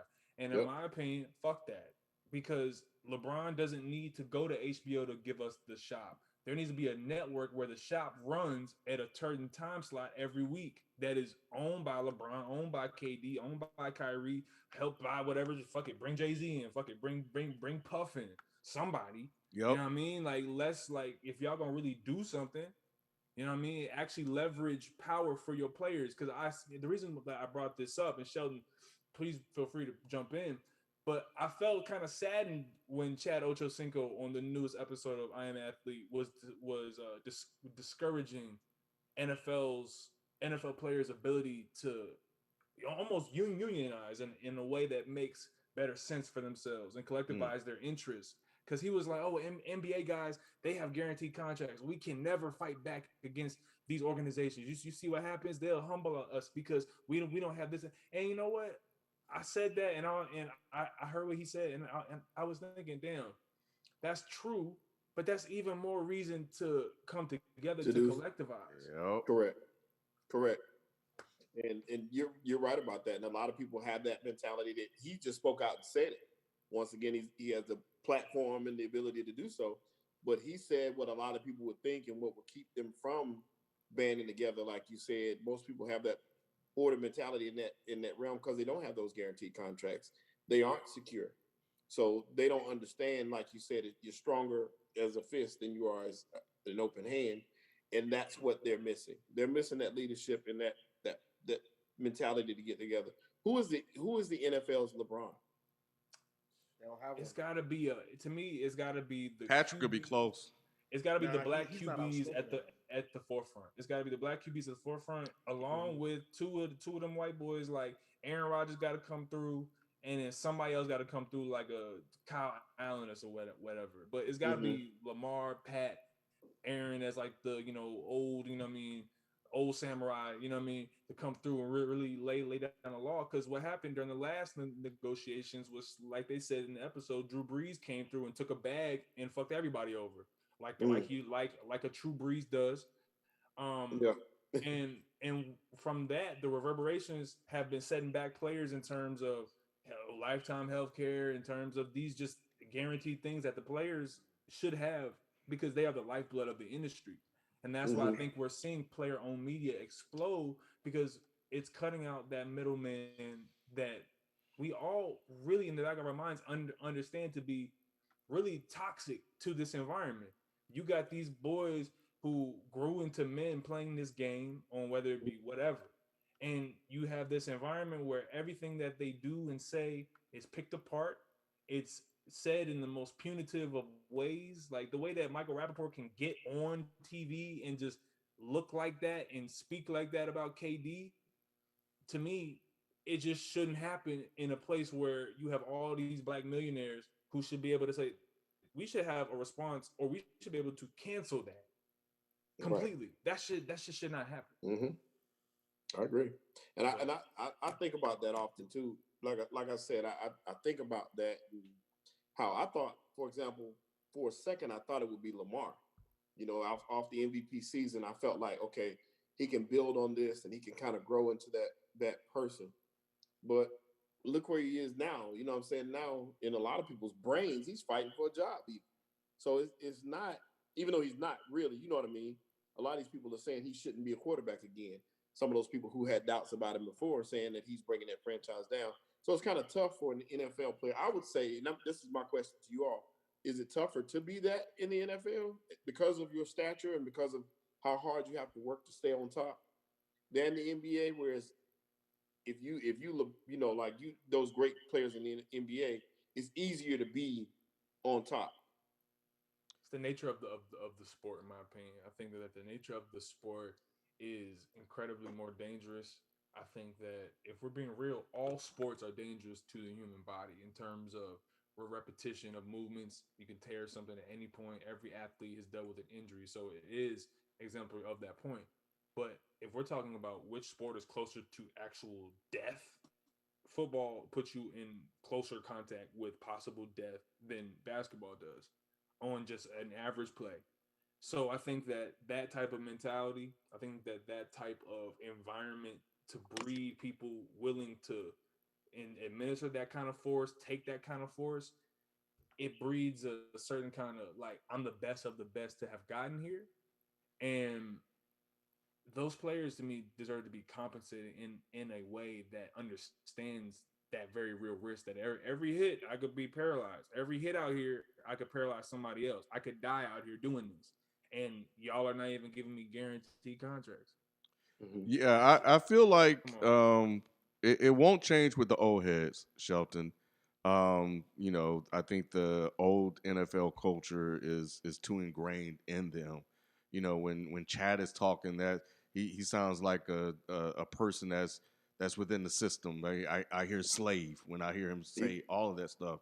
Like I he thought the doesn't. same thing, Ken. Yeah, it's just like, come on, bro. Like you're afraid to fight against the machine because Yeah. and look at what they did to you. Like you were one of those guys that they villainized, with all Right. of your antics.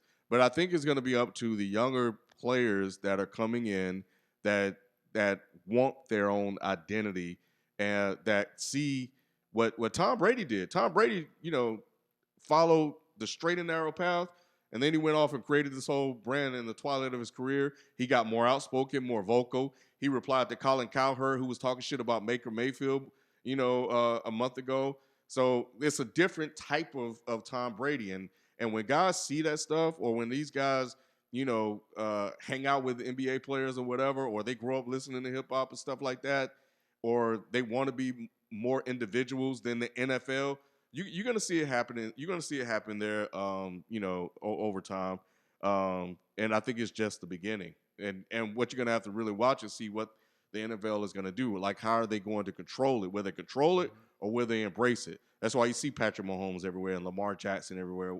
Because they're their own individuals and they got to treat themselves bigger than the NFL. Even though the NFL will humble you and get you out of there, but I was told over and over again that talent, supersedes all of that.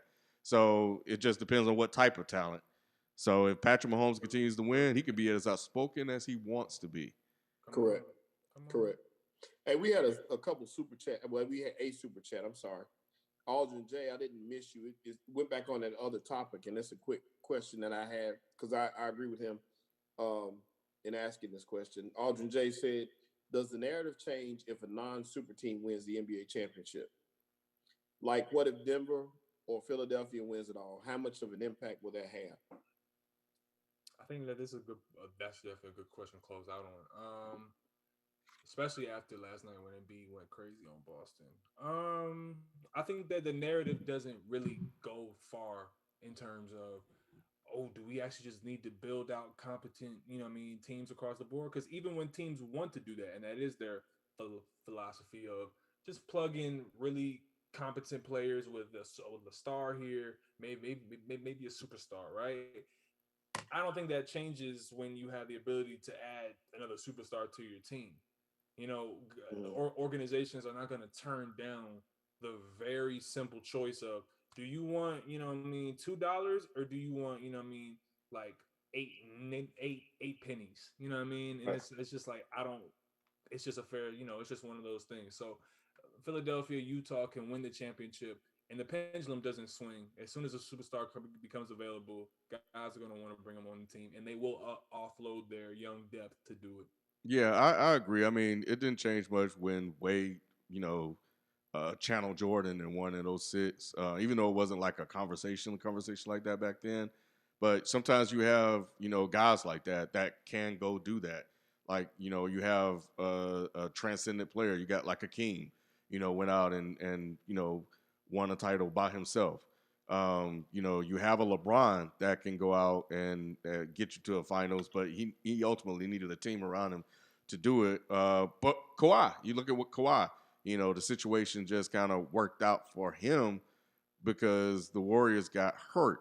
So sometimes things just happen, and sometimes you just have that one guy with enough competent pieces around him that can go out and win a title. Embiid is one of those guys where everything else around him, if it works in unison with elite coaching, he can carry you to a title. If everything kind of falls into place. And then, you know, of course, you got LeBron, you know, who beat a 73-9 team because he's just LeBron, but he had Kyrie with him, you know, who's a transcendent elite player himself. So I don't think the narrative would change. I mean, we could argue that the narrative is being discussed more and more because these teams were built to try to beat LeBron. So, but that's a whole other thing. And now you're probably, and then teams were trying to be formed to beat fucking the Golden State Warriors. And now you're going to have teams being built to try to beat the Brooklyn Nets. So, Right. you know, I don't think it'll change. I think, you know, these players, these teams would just go about a different way of trying to construct super teams. What was the question again? Let me go back to it because I got away from it. Will the narrative change if a non-super team wins the championship, like a Denver or Philly? Mm-hmm. No. The narrative isn't going to change because of what Daryl Morey said a couple years ago. It's always been an arms race. And whatever team has the most guys is the team to beat unless they didn't win the championship. And whoever won the championship, that's the team to beat. But guess who's going to get all the media attention? That team with them guys on it. You know what I'm saying? So it is what it is, man. It does not change. It will never change the narrative. Mm-hmm. I think that it's a nice Cinderella story. And I think that it'll hold true that any team can be beaten at any time. Talent doesn't secure you a championship, but talent will secure you the best opportunity to win that motherfucker. You know what I'm saying? So it is what it is, but it doesn't change the narrative and as a whole. Cool. And I agree with that. And the reason why I was going to say it as well to add on to what y'all said was it's much harder to not build a super team and win than it is to build one. So I think that if a team like what Denver did is not, or what Philly did, even with the process, that's not normal to be able to do that and be successful at it. Look at Boston. Boston struggles with that build.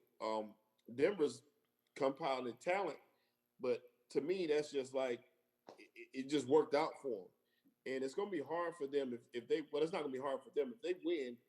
What you're going to see is more super teams coming after them the next year, and it's just going to be got more and more because the goal, like you said, is arms race. The goal is to build up to beat the next person. So that's exactly what's going to happen. So but I am to pull it out. That'd be great. Yeah, but you know the thing is, I always say this too. You're gonna buy your super team or you're gonna build your super team. But at the end of the day, the goal, any great GM is trying to build a super team regardless of the sport. That's the goal. You hired me to get the best talent on this squad. What that means, right? Like if you decode that, build me a super team. If I'm the owner, I'm like, hey, build me a super team. Build me the best team you could possibly build me. You know what I'm saying? And then also with the whole Denver thing, again, which is why I will move on a player 2 years too early than 2 years too late. How did they get Joker and the big man that's now with Portland and Michael Porter Jr. Nurkic, right? How did they get MPJ? How did they get all of these guys? Carmelo Anthony. Move on from guys when you already know that you've hit a ceiling. Maybe we can compete, but are we really gonna win? Plus, this guy isn't happy. He talking about he want to go over there. Send his ass then. Yeah. Send his ass. Because you're not gonna be good for the next 2 or 3 years, maybe longer, depending. But at the end of the day, the light at the end of the tunnel is Joker. It's Murray. It's MPJ. It's Aaron Gordon. And then the other thing I wanted to address that Shelton said in Boston, who did I say was on the hot seat over everybody that you called out in Boston? Ainge. Because Ainge's problem was he was able to acquire all of these picks just like Philly did and Denver did and all of that. But look at the moves, the requisite moves. And I don't think Philly did a good job. They got by because Embiid is so damn good. I think the best one that did that was Denver. You let a Jeremy Grant walk, and then you go trade who's the point guard that they drafted from overseas that played in Australia with LaMelo. I can't think of his name. RJ Hampton. They traded they traded a lot of young talent. Gary Harris. Gary Harris is one of the most underrated two-way guys in the NBA. You know what I'm saying? They traded him. They traded a potential future point guard for them, and they traded another thing to go get a guy right now. because now we're ready. Now we can make those moves. When has Won Boston 7 in a pulled that row. move? Huh? Yeah. Won 7 in a row with him. That's why I said he was the most impactful trade. That was the most impactful trade at the deadline. I need Manny back on the show too. I need Manny back on the show because Manny and Nick, right? Both of them said that this wasn't going to do shit, right? I told him that. I was like, that was the missing piece.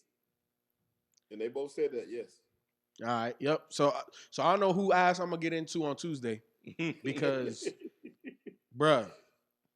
Yeah, so thank you guys for showing up. Q has left the building. 6 man. Yeah, 6 man, man. He back on the bench. We're going to close it out. He brought us back. He brought us back in the game. Thank you. Yeah. But we'll be back, man, because I like the rebuild idea. I think that's really, really dope to take a look at some of these, franchises and say, what do they need to do next? So, I think we could definitely tackle that for a few weeks, and I think it'll be fun. Yep. So we'll catch you guys, and that'll be Thursday. Tuesday will be something different. Q is on Thursday. So, but that's going to do it for us, man. We'll catch you guys Tuesday. We out. Peace. Peace. Yeah, man. Aaron Gordon, come on, man. You talking about a guy a la Blake Griffin, but did it earlier, able to shoot from the 3-point line. I'm not saying that this man's not that. I'm not saying that. But the fact that he has size, has good IQ with the ball, not elite, but good.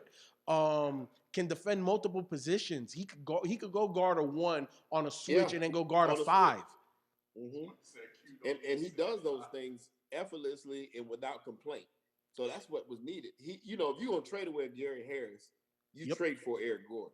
Yep. Because they have the same type of mentality. Yep. And this is how I knew that another big man could play with the Joker was because when Miles Plumlee played with them, Miles Plumlee, he's one of the most underrated guys because that man every night plays way above his damn talent level, bro. He plays with nothing but heart, effort, and you could tell he works at his game. He just don't naturally have that ability. But he was grabbing rebounds, pushing the rock, making play. And I'm like, you shouldn't be doing that. They called me crazy. They were saying, "No, Jeremy Grant." I said, Jeremy Grant was important, but Miles Plumlee to me was more important to that team